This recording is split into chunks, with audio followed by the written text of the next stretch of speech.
I'm Ruth Solo.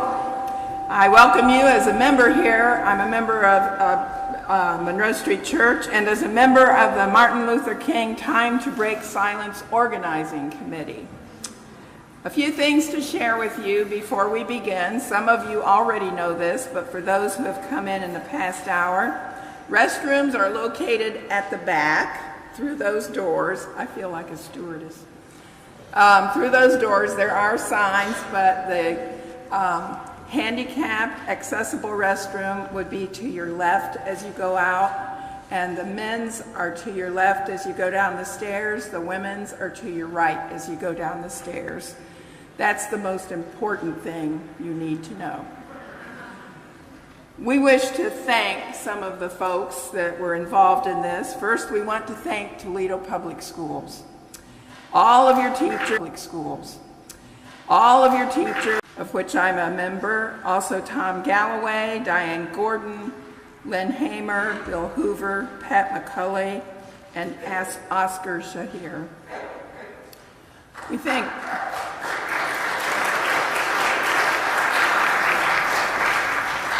thank all of the Monroe Street Church members who have helped to host the event, Marilyn Lodge, Deb Simcoe, and Peg Hall, for putting together the beautiful cookie reception that you'll enjoy when this is finished, and the many other members of the church who have helped to make this happen.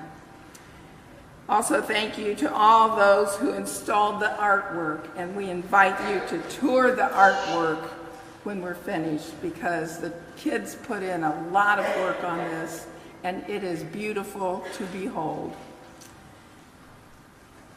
Those who installed the artwork are Pat McCulley, Bill Hoover, myself, Tom Galloway, Greg Johnson, Lynn Hamer, Amira Archer, and Leon Fitzpatrick. We thank Toledo Area Jobs with Justice, which provided pizza for our student Time to Break the Silence Organizing Committee. For the next year, that's a mouthful. For the coming year, the email is at the bottom of your program on the final page. Not the email, the phone number, and you can text it or call it. We would love to have you be a part of the planning committee. We feel this is a very important event, and it would be wonderful to have more voices involved with helping to plan. So now, let us break silence together.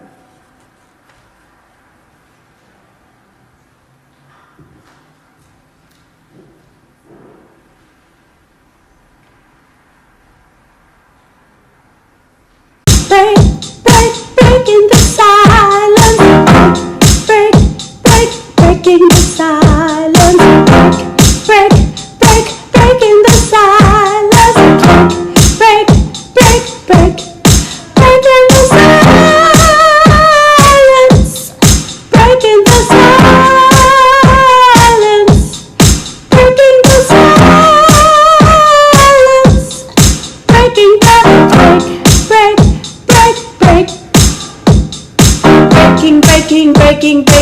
Breaking the silence. Breaking the breaking the silence.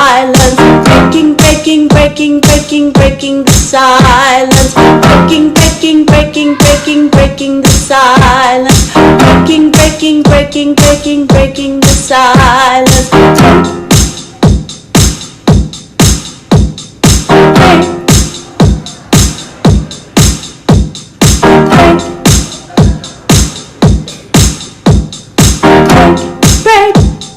Breaking the silence. Breaking the silence. Breaking the silence. Breaking the silence. Breaking the silence. Breaking the silence.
Good afternoon, everyone. My name is Cheyenne Metz. I'm here on behalf of Rogers High School and Madpole Society, and today I'll be saying my piece, When I Speak. When I speak, I project my words 10 times deep. As it gets steep, I make sure everyone hears. Present Escuela Smart Academy. Our poem is called The Way We See It. We were asked if adults in the community listen to us. They should listen to us because sometimes we're right and sometimes we're doubtful, but regardless, do not underestimate us. When racist people see us, they view us as ugly, they think of us as animals, like they own us. The way we see it, we have black power. We can fight now, and there's no stopping us. Instead of practicing racism, we should embrace all complexions. The ladies in our 5th grade class have some questions for you. Why is gender inequality a thing? What caused society to assume that men are better than women? Imagine life without sexism. The way we see it, instead of practicing sexism and body shaming, we should express acts of kindness. In the language of love, ladies, you are perfectly designed, and each of us is unique in our own way. My classmate's mother is from Mexico, and sometimes people look at her funny because she's from a different culture. They make fun of my friend's mother, but you love what she brings to America. You love her food. You love her style of dress. And you love what her people can do. The way we see it, instead of practicing xenophobia, we should celebrate people's differences. We need to promote what benefits the people. We need to champion what makes our communities better. The way we see it, we need to break the silence because our lives depend on it.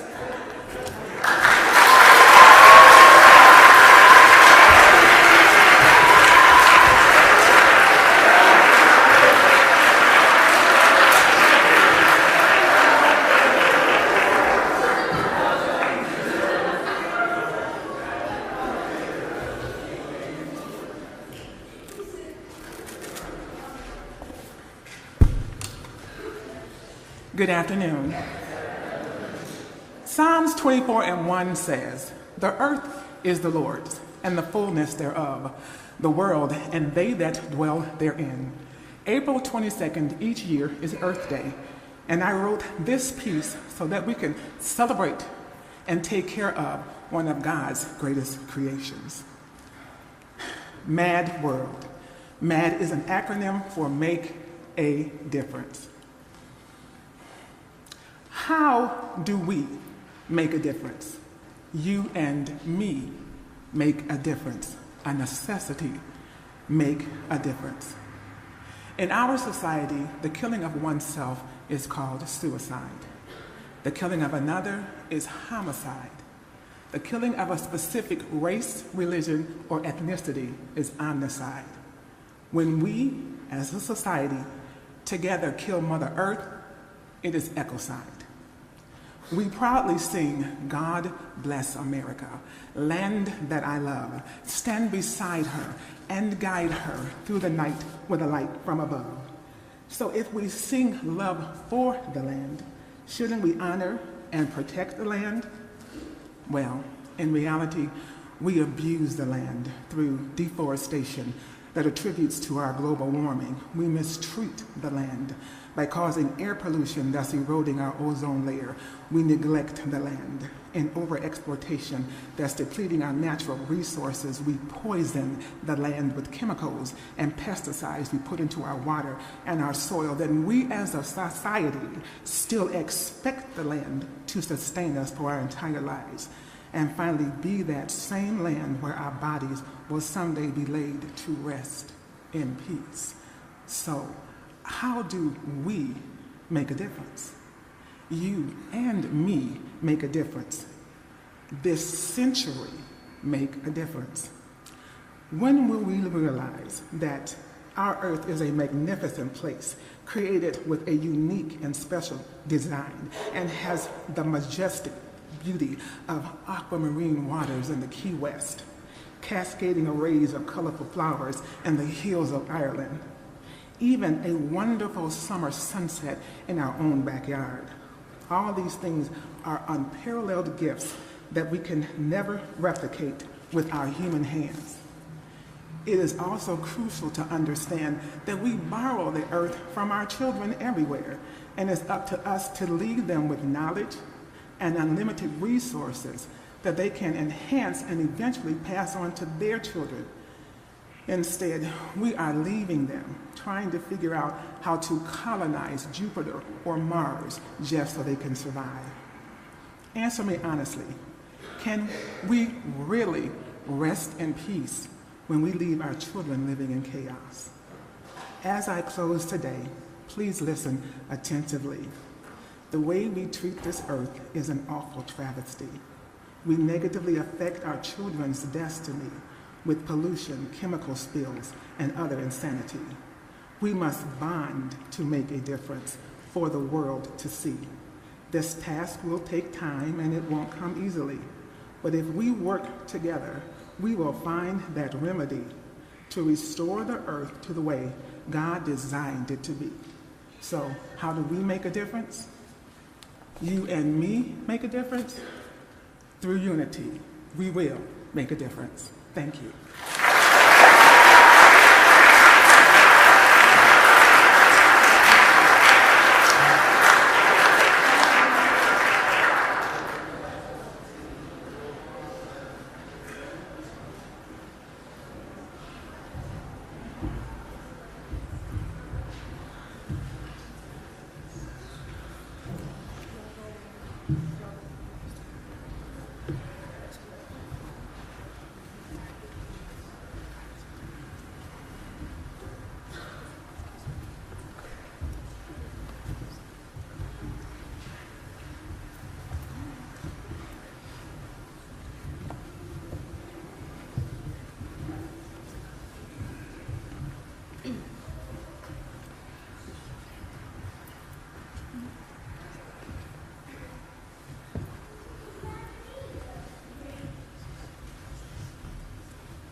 people was marching in the streets for civil rights,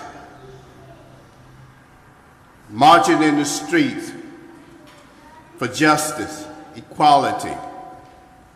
And they was faced with dogs, fire hoses, bricks were thrown at them. And they was arrested. Dogs was put on them. In the mid-60s, there was another problem that we was having. A war 8,000 miles away from the United States. This was shown also on the daily news. The question that we raised at that time was, why should we go 8,000 miles away to fight in a war when in our own backyard there was no freedoms, no justice for a certain race of people? And while we was looking at these things, people kept silent. We were not focusing on things that took place here in the United States, or at home, I should say, but we was focusing on a war, especially in the southern parts of the United States, where people was being beaten, they were met with discrimination, severe discrimination, and violence, and even murder. Dr. Martin Luther King Jr. said in this speech, "A time comes when silence is betrayal, and that particular time is now." Look at the image that you see today. Do you see something that look familiar? Things that is taking place today? Are we being silent? Perhaps you look at some of the images. You may recognize that some of these things took place right here in the city of Toledo. You may even see images or photos of people that might be on our stage today. When is it time to break silence? That is the question that you would have to answer. Are you looking at the image? Are you looking at the paper? Do you read these papers?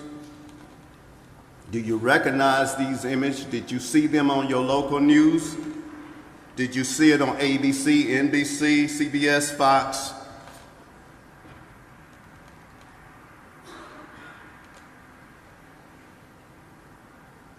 When is it time to break silence? Is it now? What image would you see that would get your attention? What has to happen in your life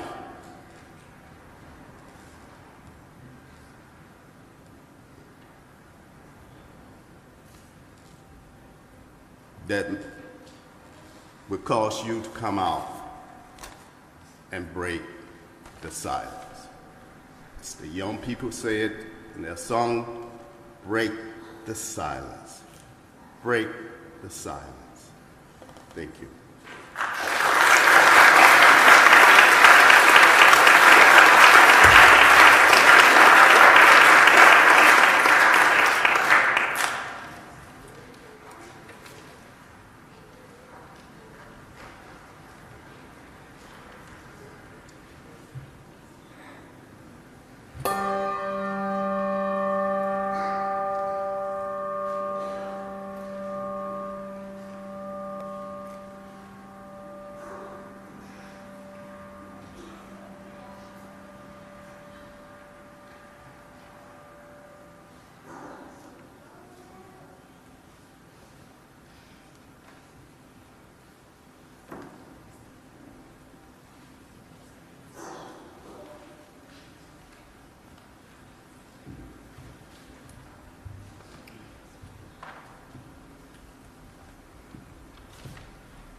I come to this magnificent house of worship tonight because my conscience leaves me no other choice.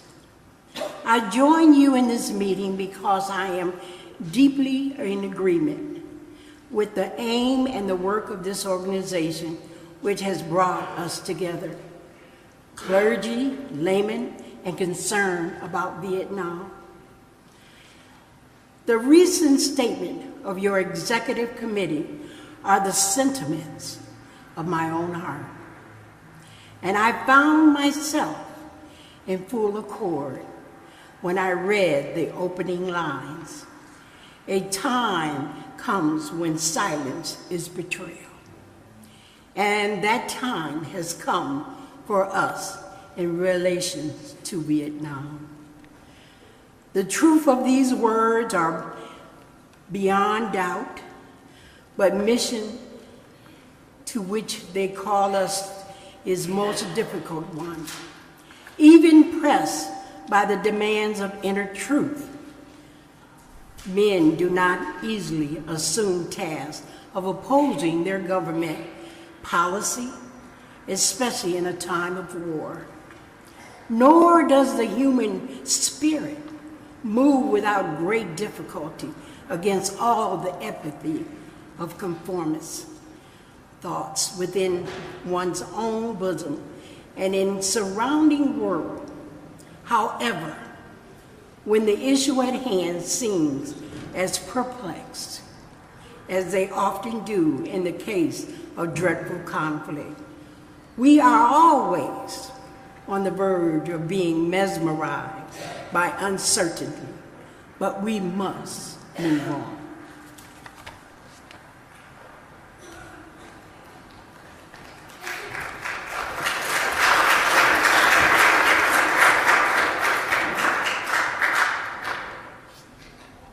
और हम में से कुछ जिन्होंने अंधकार के मौन को तोड़ना आरंभ कर दिया है, जाना है कि आवाज़ उठाने के कार्य में बहुत व्यथा है, परंतु हमारा आवाज़ उठाना अनिवार्य है।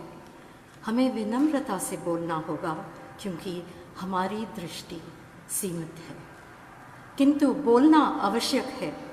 और हमें प्रसन्न होना चाहिए कि हमारे देश के इतिहास में पहली बार बहुत से धार्मिक नेताओं ने शांत देश की भविष्यवाणी से ऊपर उठ अटल मतभेद में भी अपनी आत्म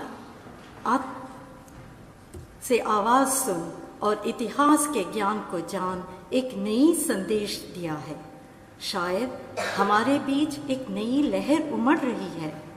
यदि यह सच है तो हम में से आंदोलन का निशाना पता लगाना है और प्रयत्न करना है कि हम स्वयं उसके मार्गदर्शन में संवादशील रहें, क्योंकि इस समय हमें गिरते हुए अंधकार से बाहर निकलना है।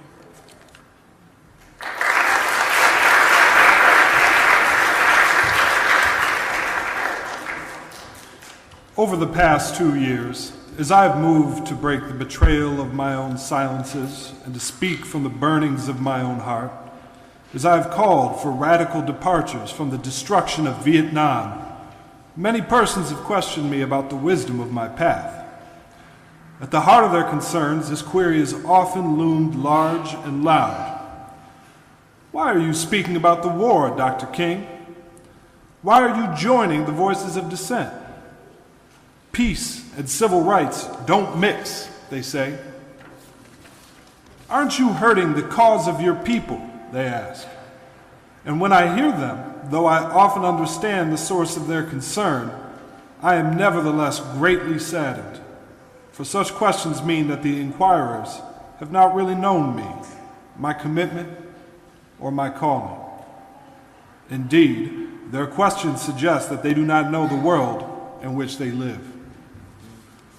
In the light of such tragic misunderstanding, I deem it of signal importance to try to state clearly, and I trust concisely, why I believe that the path from Dexter Avenue Baptist Church, the church in Montgomery, Alabama, where I began my pastorate, leads clearly to this sanctuary tonight.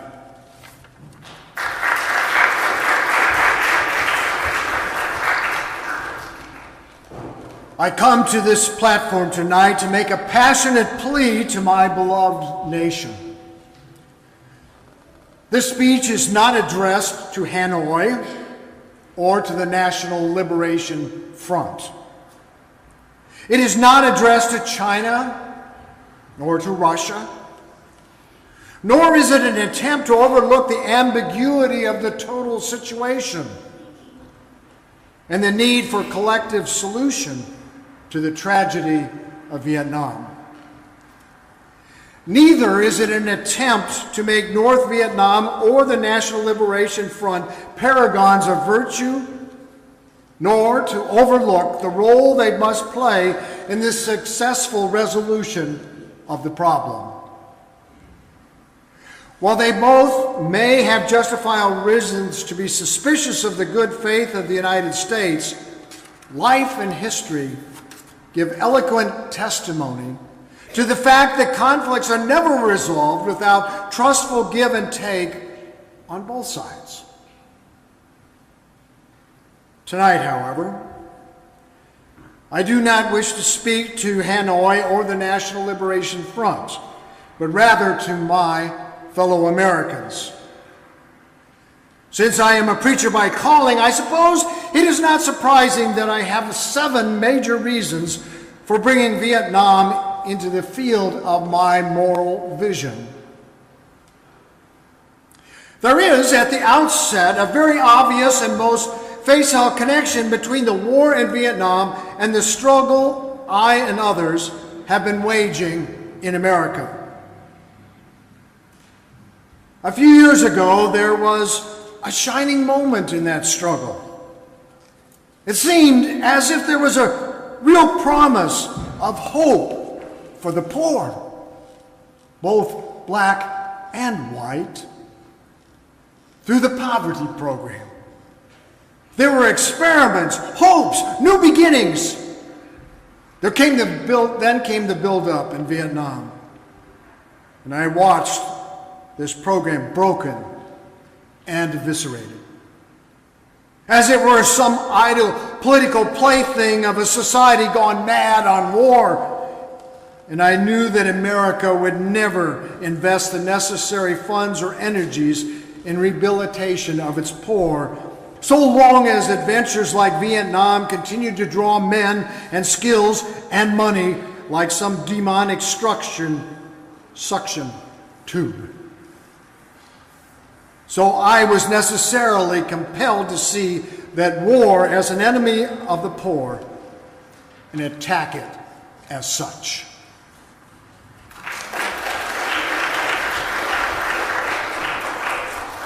Perhaps a more tragic recognition of reality took place when it became clear to me that the war was doing far more than devastating the hopes of the poor at home. It was sending their sons and their brothers and their husbands to fight and to die in extraordinarily high proportions relative to the rest of the population. We were taking the black young men who had been crippled by our society and sending them 8,000 miles away to guarantee liberties in Southeast Asia, which they had not found in Southwest Georgia and East Harlem. And so we have been repeatedly faced with the cruel irony of watching Negro and white boys on TV screens as they kill and die together for a nation that has been unable to seat them together in the same schools.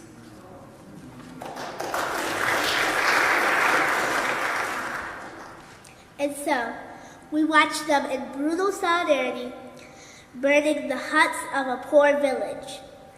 But we realized that they would hardly live on the same block in Chicago. I cannot be silent in the face of such cruel manipulation of the poor.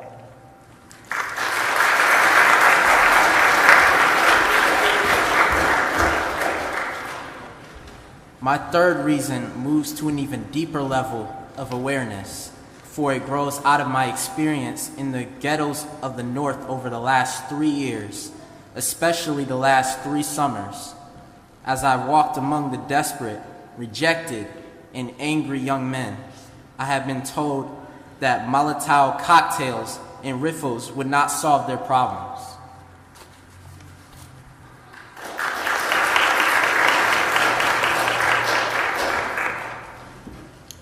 I have tried to offer them my deepest compassion while maintaining my conviction that social change comes most meaningfully through nonviolent action. But they ask, and rightfully so, what about Vietnam? They asked if our own nation wasn't using massive dozens of violence to solve its problems, to bring about the changes it wanted. Their questions hit home, and I knew that I could never again raise my voice against the violence of the oppressed in the ghettos without having first spoken clearly to the greatest purveyor of violence in the world today, my own government. For the sake of those boys, for the sake of this government, for the sake of the hundreds of thousands trembling under our violence, I can't not be silent.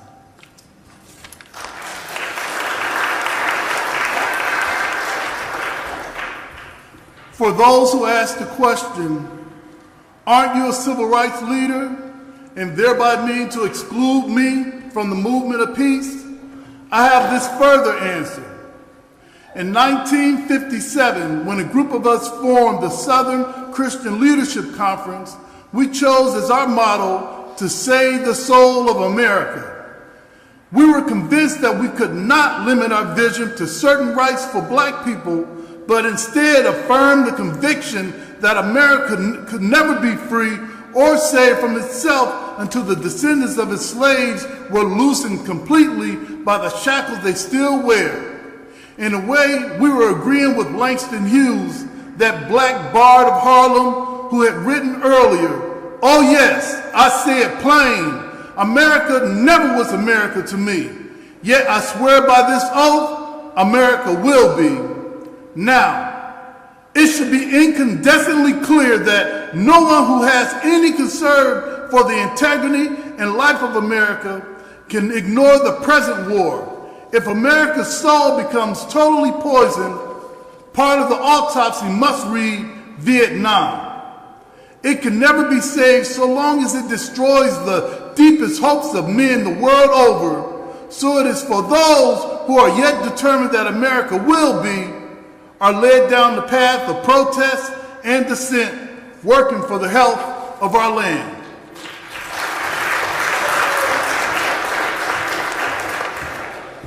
As if the weight of such a commitment to the life and health of America were not enough, another burden of responsibility was placed upon me in 1954.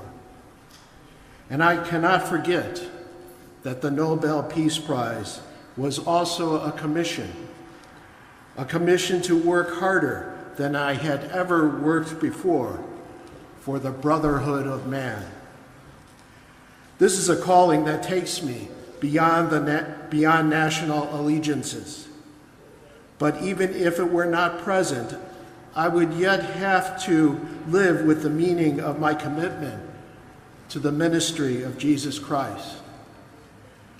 To me, the relationship of this ministry to the making of peace is so obvious that I sometimes marvel at those who ask me why I'm speaking against the war. Could it be that they do not know that the good news was meant for all men, for communist and capitalist, for their children and ours, for black and for white, for revolutionary and conservative? Have they forgotten that my ministry is in obedience to the one who loved his enemies so fully that he died for them?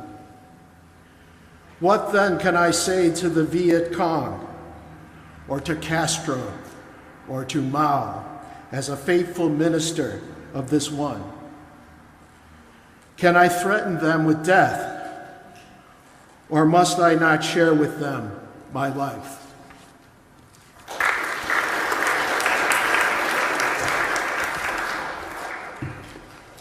And finally, as I try to explain for you and for myself the road that leads from Montgomery to this place, I would have offered all that was most valid if I simply said that I must be true to my conviction that I share with all men the calling to be a son of the living God. Beyond the calling of race or nation or creed is this vocation of sonship and brotherhood.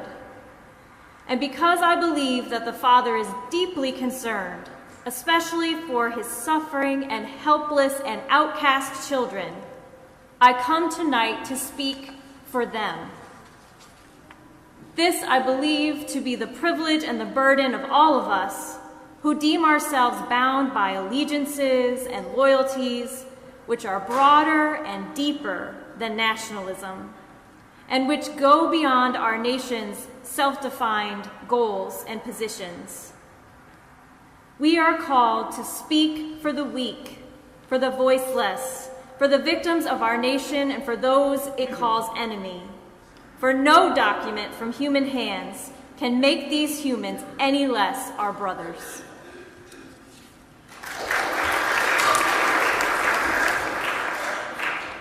As I ponder the madness of Vietnam and search within myself for ways to understand and respond in compassion, my mind goes constantly to the people of that peninsula.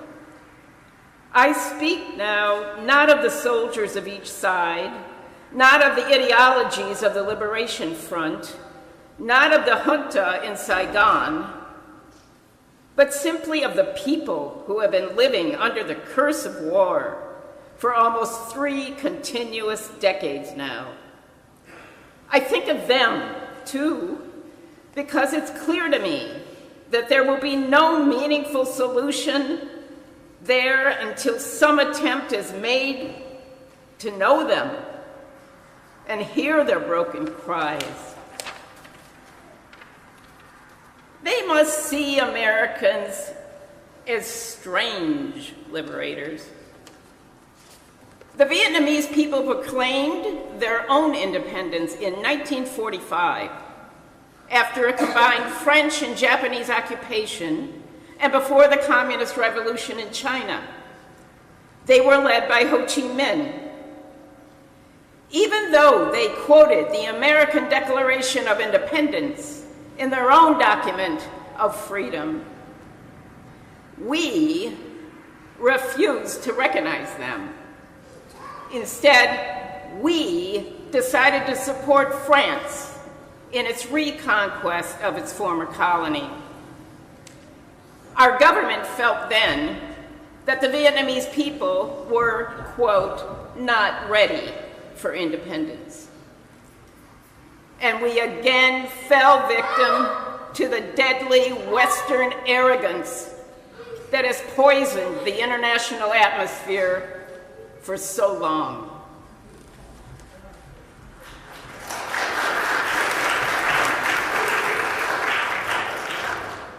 With that tragic decision, we rejected a revolutionary government seeking self-determination and a government that had been established not by China, for whom the Vietnamese have no great love, but by clearly indigenous forces that included some communists.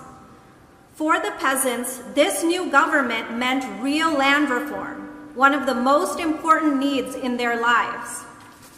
For 9 years following 1945, we denied the people of Vietnam the right of independence. For 9 years, we vigorously supported the French in their abortive effort to recolonize Vietnam. Before the end of the war, we were meeting 80% of the French war costs. Even before the French were defeated at Dien Bien Phu, they began to despair of their reckless action. But we did not. We encouraged them with our huge financial and military supplies to continue the war even after they had lost the will. Soon we would be paying almost the full cost of this tragic attempt at recolonization.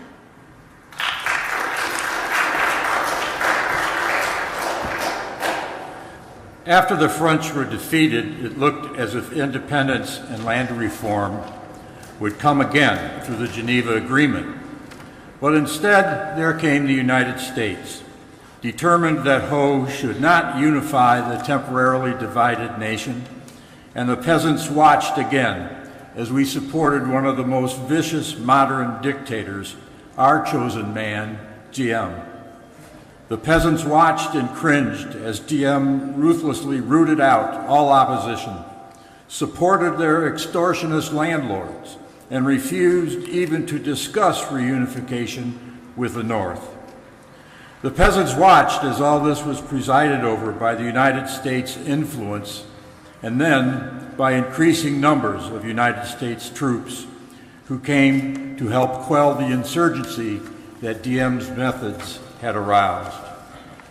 When Diem was overthrown, they may have been happy, but the long line of military dictators seemed to offer no real change, especially in terms of their need for land and peace.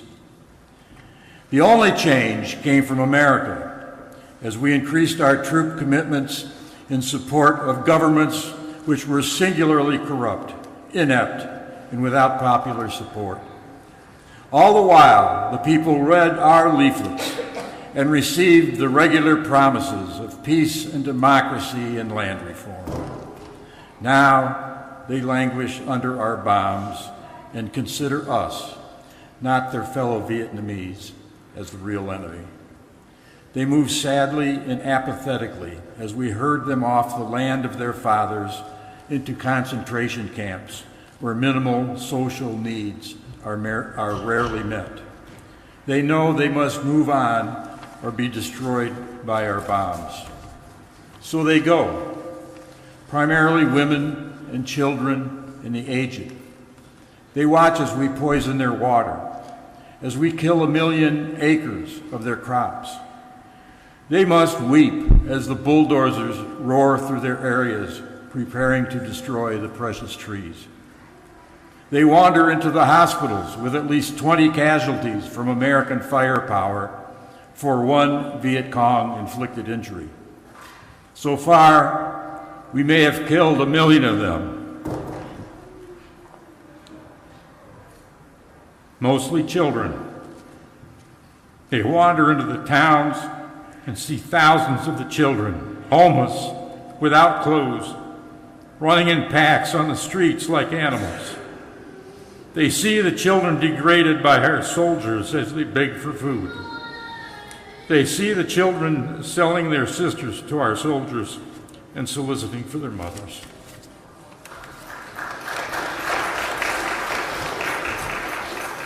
What do the peasants think as we ally ourselves with the landlords and as we refuse to put any action into our many words concerning land reform? What do they think as we test out our latest weapons on them, just as the Germans tested out new medicine and new tortures in the concentration camps of Europe? Where are the roots of the independent Vietnam we claim to be building? Is it among the voiceless ones? We have destroyed their two most cherished institutions, the family and the village. We have destroyed their land and their crops. We have cooperated in the crushing of the nation's only non-communist revolutionary political force, the Unified Buddhist Church. We have supported the enemies of the peasants of Saigon. We have corrupted their women and children and killed their men. Now there is little left to build on save bitterness. Soon, the only solid physical foundations remaining will be found at our military bases and in the concrete of the concentration camps we call fortified hamlets. The peasants may well wonder if we plan to build our new Vietnam on such grounds as these. Could we blame them for such thoughts? We must speak for them and raise the questions they cannot raise. These two are our brothers.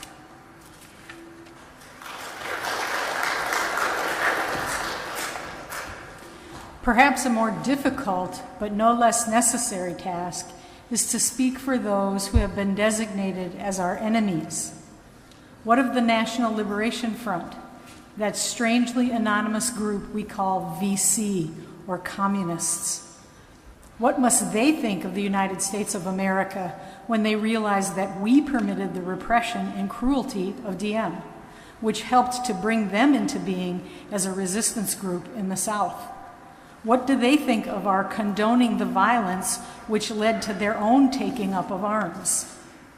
How can they believe in our integrity when now we speak of aggression from the North as if there were nothing more essential to the war?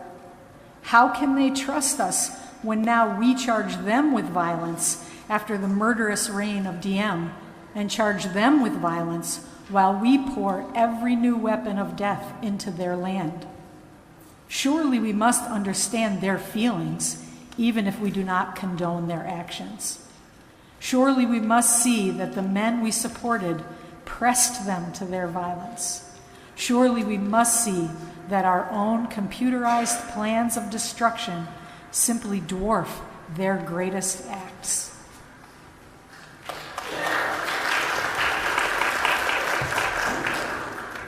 How do they judge us when our officials know that their membership is less than 25% communist, and yet insist on giving them the blanket name?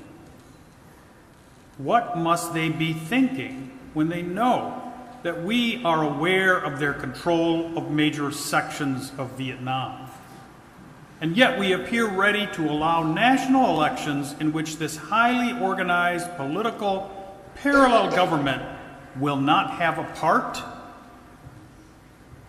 They ask how we can speak of free elections when the Saigon press is censored and controlled by the military junta.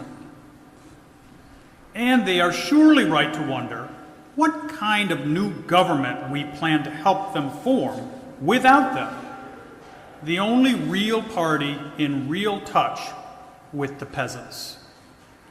They question our political goals, and they deny the reality of peace settlement from which they will be excluded. Their questions are frighteningly relevant.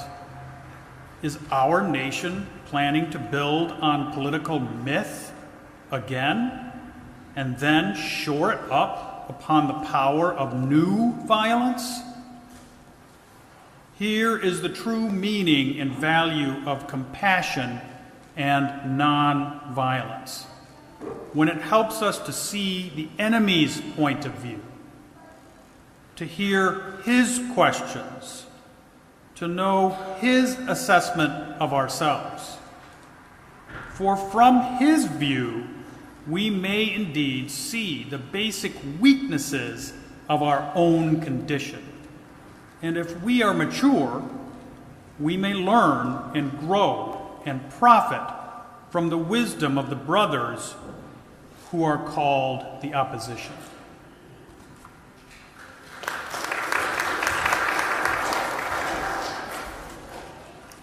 So too with Hanoi.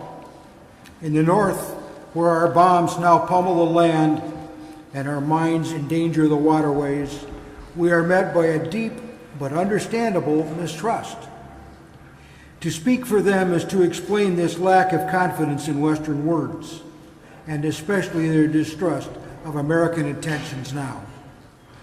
In Hanoi, we are the men who led the nation to independence against Japan and the French, the men who sought membership in the French Commonwealth and were betrayed by the weakness of Paris and the willfulness of colonial armies. It was they who led a second struggle against the French domination at tremendous cost, and they were persuaded to give up the land they controlled between the 13th and 17th parallel as a temporary measure to Geneva. After 1954, they watched us conspire with Diem to prevent elections which could have surely brought Ho Chi Minh to power over a unified Vietnam, and they realized they had been betrayed again. We ask, why do they not leap to negotiate? These things must be remembered. Also, it must be clear that the leaders of Hanoi consider the presence of American troops in support of Diem regime to have been an initial military breach of the Geneva Agreement concerning foreign troops. They remind us that they did not begin to send troops in large numbers and even supplies into the South until American forces had moved into the tens of thousands.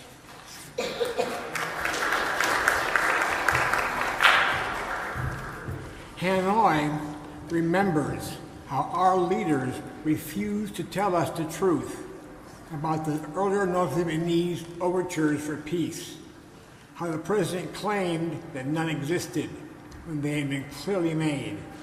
Ho Chi Minh watched as America spoke of peace and built up its forces. And now he has surely heard the increasing international rumors of American plans for invasion of the North. He knows the bombing and shelling and mining we are doing are part of traditional pre-invasion strategy. Perhaps only a sense of humor and of irony can save him when he hears the most powerful nation of the world speaking of aggression as it drops thousands of bombs on a poor, weak nation, more than 800, rather 8,000 miles away from its shores.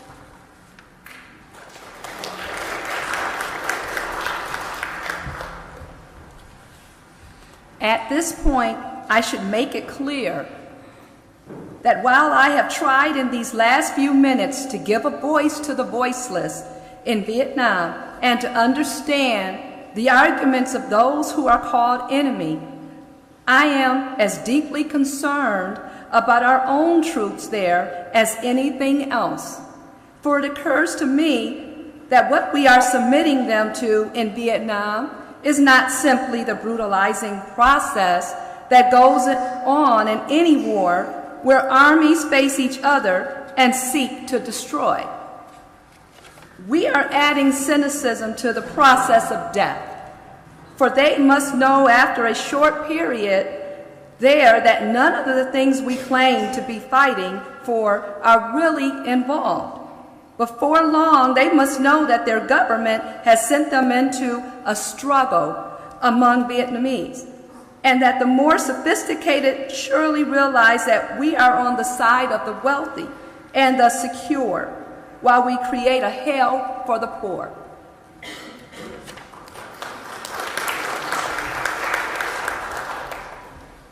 De alguna manera debe cesar. Debemos tenerlos ahora. Hablo como un niño Dios y hermano de los pobres sufrientes de Vietnam. Hablo en nombre de aquellos cuya tierra está siendo devastada, cuyos hogares están siendo destruidos, cuya cultura está siendo subvertida. Hablo en nombre de los pobres Estados Unidos que están pagando el doble de las esperanzas destrozadas en casa y la muerte y la corrupción en Vietnam. Hablo como ciudadano del mundo para el mundo tal como está horrorizado por el camino que hemos tomado. Hablo como alguien que ama a Estados Unidos, a los líderes de nuestra nación, la gran iniciativa en esta guerra nuestra. La iniciativa para tenerlo debe ser nuestra. Este mensaje de los grandes líderes budistas de Vietnam. Recientemente uno de ellos escribió estas palabras y cito: cada día la guerra continúa y el odio aumenta en los corazones de los nombres de las vidas y corazones del instinto humanitario. Los estadounidenses están obligando incluso a sus amigos a hacer señas de enemigos. Es curioso que los estadounidenses que calculan tan cuidadosamente sobre las posibilidades de una victoria milenaria no se den cuenta de que en el proceso están incurriendo en una profunda derrota psicológica y política. La imagen de Estados Unidos nunca volverá a ser la imagen de la revolución, la libertad y la democracia, sino la imagen de la violencia y el militarismo.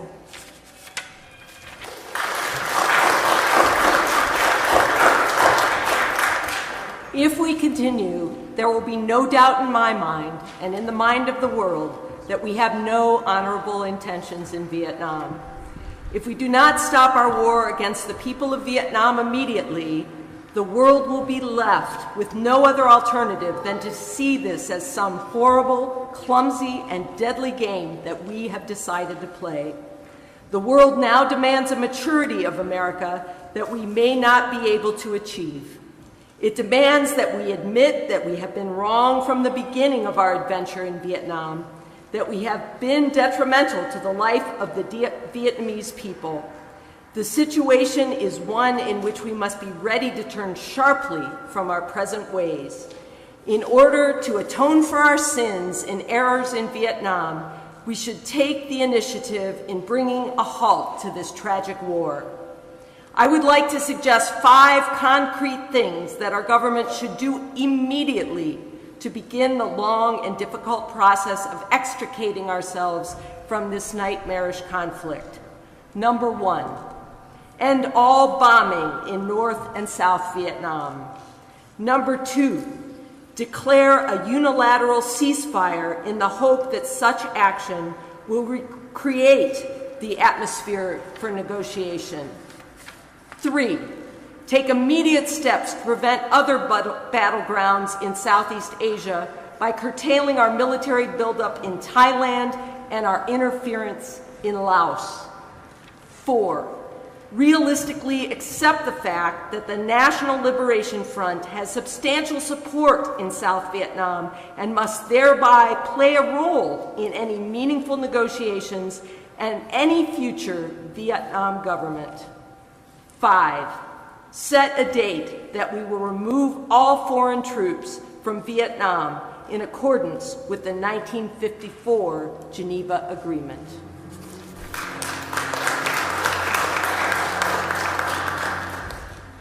Part of our ongoing commitment might well express itself in an offer to grant asylum to any Vietnamese who fears for his life under a new regime which included the Liberation Front. Then we must make what reparations we can for the damage we have done. We must provide the medical aid that is badly needed, making it available in this country if necessary. Meanwhile, we in the churches and synagogues have a continuing task while we urge our government to disengage itself from a disgraceful commitment. We must continue to raise our voices and our lives if our nation persists in its perverse ways in Vietnam. We must be prepared to match actions with words by seeking out every creative method of protest possible. As we counsel young men in concerning military service, we must clarify for them our nation's role in Vietnam and challenge them with the alternative of conscientious objection. I am pleased to say that this is a path now chosen by more than 70 students at my own alma mater, Morehouse College, and I recommend it to all who find the American course in Vietnam a dishonorable and unjust one. Moreover, I would encourage all ministers of draft age to give up their ministerial exemptions and seek status as conscientious objectors. These are the times for real choices and not false ones. We are at the moment when our lives must be placed on the line if our nation is to survive its own folly. Every man of humane convictions must decide on the protest that best suits its convictions, but we must all protest. Now there is something seductively tempting about stopping there and sending us all off on what in some circles has become a popular crusade against the war in Vietnam. I say we must enter that struggle, but I wish to go on now to say something even more disturbing.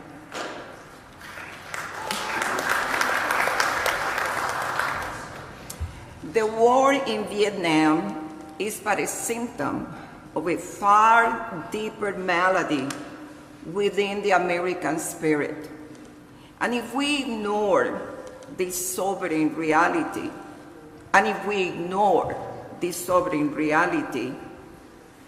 we will find ourselves organizing clergy and laymen concerned, committees for the next generation. They will be concerned about Guatemala and Peru. They will be concerned about Thailand and Cambodia. They will be concerned about Mozambique and South Africa. We will be marching for this and a dozen other names and attending rallies without end. Unless there is a significant and profound change in American life and policy. And so, such thoughts take us beyond Vietnam, but not beyond our calling as sons of the living God. In 1957, a sensitive American official overseas said that it seemed to him that our nation was on the wrong side of a world revolution. During the past 10 years, we have seen emerge a pattern of suppression which has now justified the presence of U.S. military advisors in Venezuela. This need to maintain social stability for our investments accounts for the counter-revolutionary action of American forces in Guatemala. It tells why American helicopters are being used against guerrillas in Cambodia and why American napalm and Green Berets forces had been already active against rebels in Peru.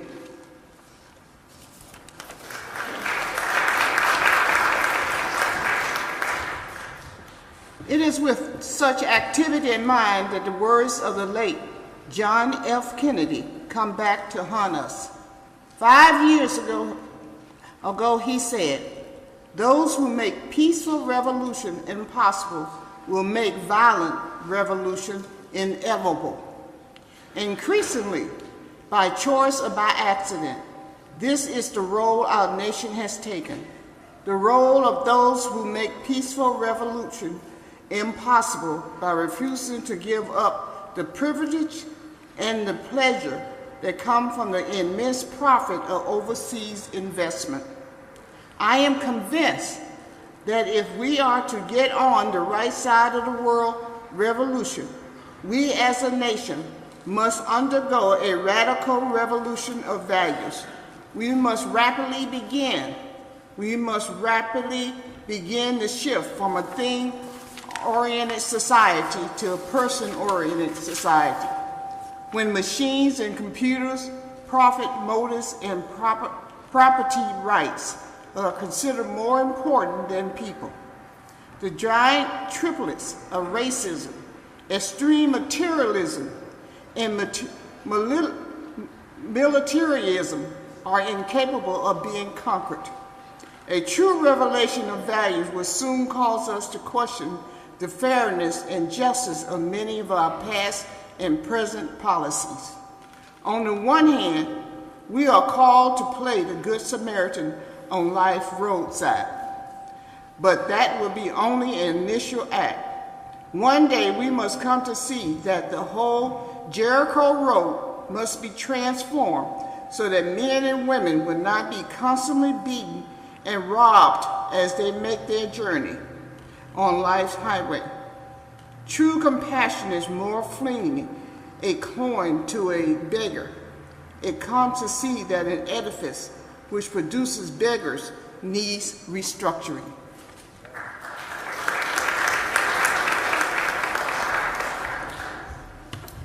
Una verdadera regulación de valores pronto verá con inquietud el contraste de pobreza y riqueza.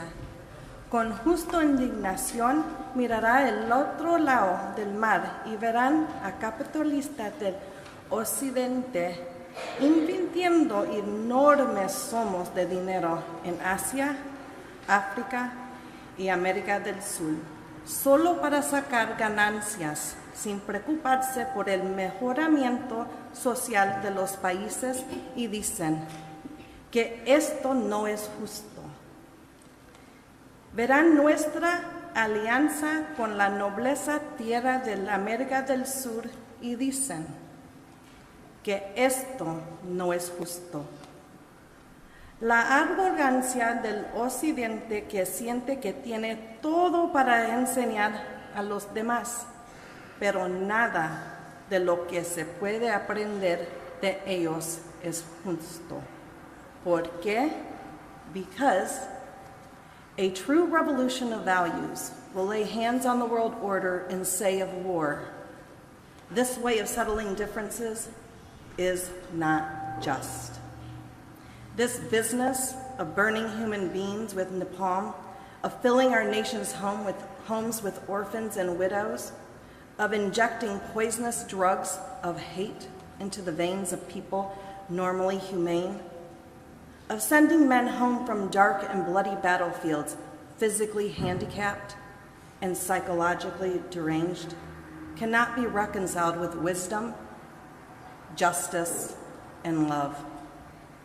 A nation that continues year after year to spend more money on military defense than on programs of social uplift is approaching spiritual death.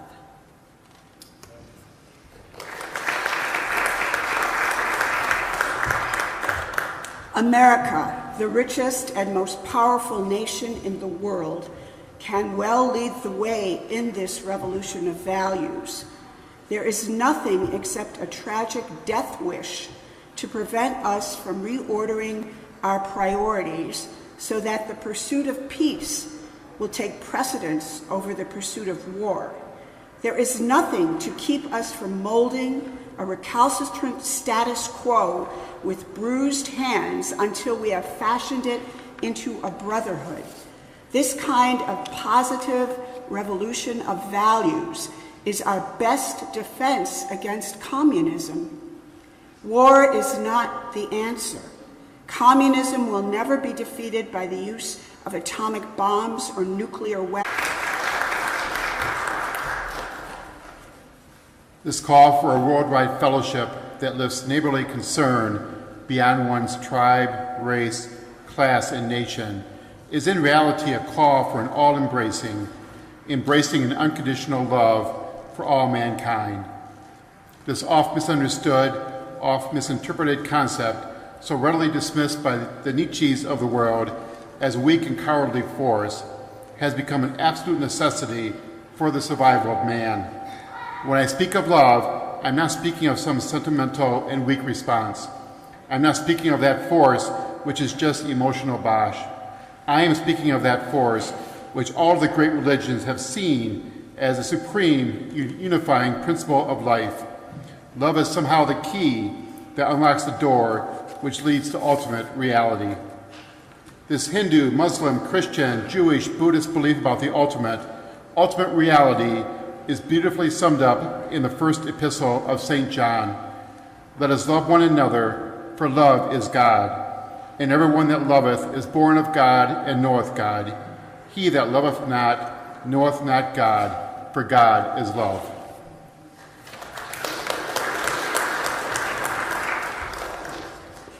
If we love one another, God dwelleth in us, and his love is perfected in us. Let us hope that this spirit will become the order of the day. We can no longer afford to worship the God of hate or bow before the altar of retaliation. The oceans of history are made turbulent by the ever-rising tides of hate, and history is cluttered with the wreckage of nations and individuals that pursued this self-defeating path of hate. As Arnold Toynbee says, love is the ultimate force that makes for the saving choice of life and good, against the damning choice of death and evil. Therefore, the first hope in our inventory must be the hope that love is going to have the last word, unquote.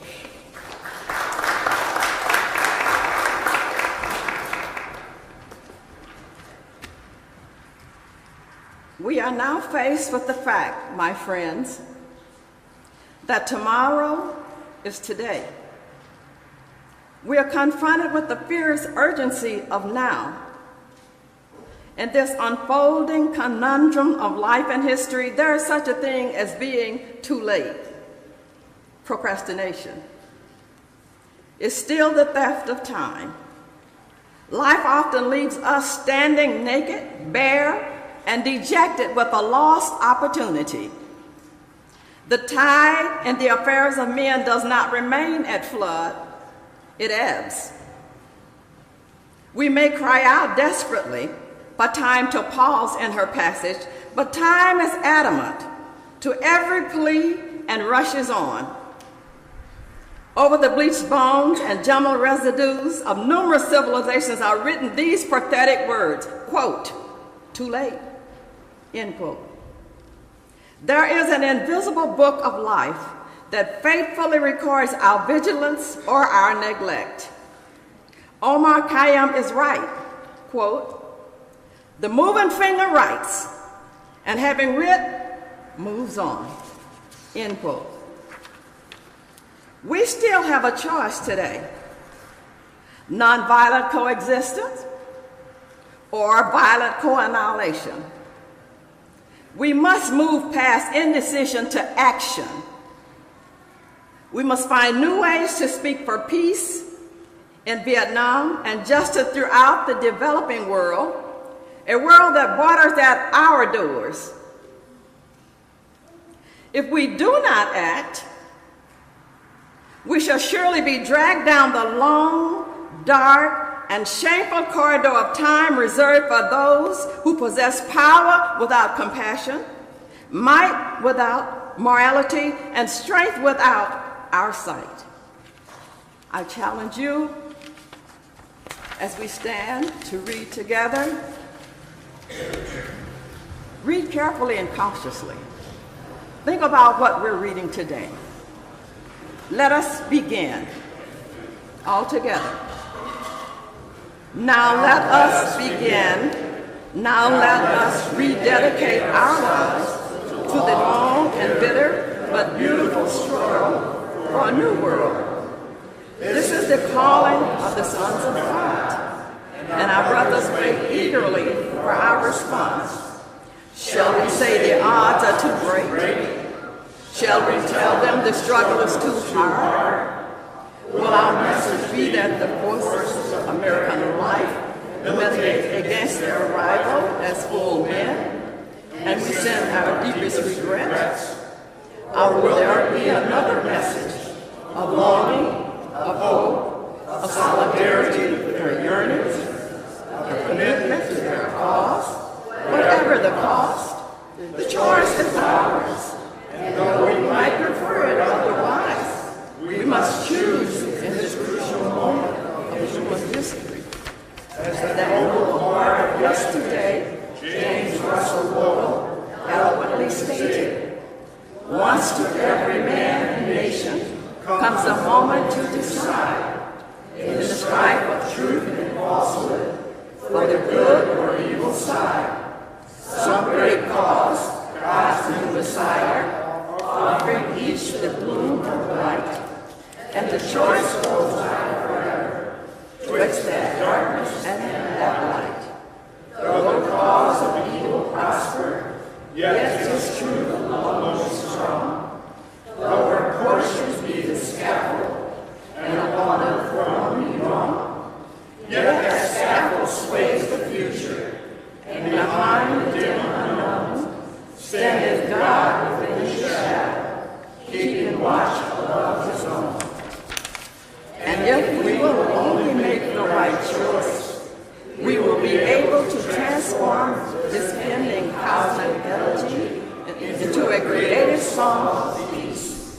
If we will make the right choice, we will be able to transform the genuine discords of our world into a beautiful symphony of brotherhood.